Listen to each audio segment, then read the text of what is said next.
与森林做邻居是种什么体验？今天的美甲灵感来自广东一间三江环绕的300平大平层。作为设计师的屋主，秉承艺术和可持续的理念，将多元美学和生态环保融入设计之中，为自己打造了一间宛如置身森林中的生态艺术大宅。艺术感从步入玄关开始奠定，造型独特的黑色换鞋凳俏皮灵动，墙面上绿色的装饰挂件宛如含苞待放的花蕾，回应了全屋生态的主题。门把做成了绿色波纹的样式，点缀在纯黑的门上，质感十足。客餐一体的空间，映入眼帘的是彩色的椭圆形餐桌，采用回收塑料原料打造，贯彻了环保的理念。造型各异的餐椅也采用可回收的材料制作，让空间风格不受拘束。靠墙处设置了纯黑的餐边柜，可以摆放屋主收藏的酒。客厅区域黑色的定制沙发可坐可躺，可根据使用需求进行组合，为生活增添了更多的可能性。铜制茶几上摆放着艺术感满满的青铜雕塑，和空间的沉稳黑色形成碰撞。自动升降式电视的加入，为居家观影带来了绝妙的体验。大面积的落地窗将窗外的绿树成荫引入室内，靠窗处的地面抬高形成地台，一侧绿植茂密生长，在地台休闲时仿佛置身森林之中，身边被生机环绕，度假氛围拉满。客餐空间整体采用无主灯的设计，通过轨道灯、落地灯等散射的光线形成独特的氛围。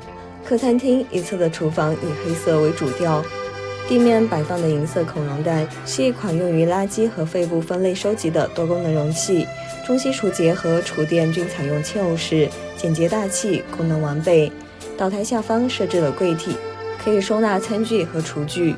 书房一侧的墙体做了隐形收纳的设计，以推拉门的形式自由选择对手办藏品和书籍的展示。另一侧墙体则做了整面的柜子，放置着屋主心爱的球鞋。长书桌和墙体相连，为屋主提供了充足的办公阅读空间。后方设置小沙发，也可以成为会客交友的场所。沿着走廊进入卧室区域，过道的墙面均采用大幅的画作，烘托了艺术氛围。主卧以榻榻米的形式，搭配大面积的落地窗，更有亲近自然之感。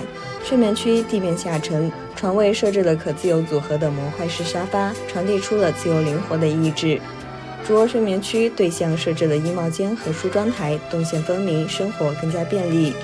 儿童房是为孩子们量身打造的小天地，配色柔和，装饰活泼，设置了小小的攀岩场，既能玩耍也能休息。船体上方留出的空间是孩子们的秘密基地。次卧为了避免长期控制，开发出了更多的功能。满柜的设计满足着日常的储物需求，平时也可以做休闲的茶室使用。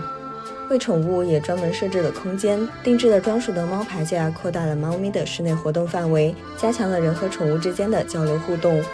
卫生间干湿分离，用半墙的玻璃进行隔断。清新的大理石双台盆搭配入墙式的水龙头，清爽大气，也能满足多人同时使用。大面的窗户带来了充足的采光，百叶帘则保证了私密性。最后放上这个家的户型图。如果你也喜欢这间宛如住进森林之中的生态艺术大宅，可以参考一下这个家的设计灵感哦。怎么样，给你的生活带来灵感了吗？关注我，每晚8点，让你的家也是最美中国家。记得1键3连哦。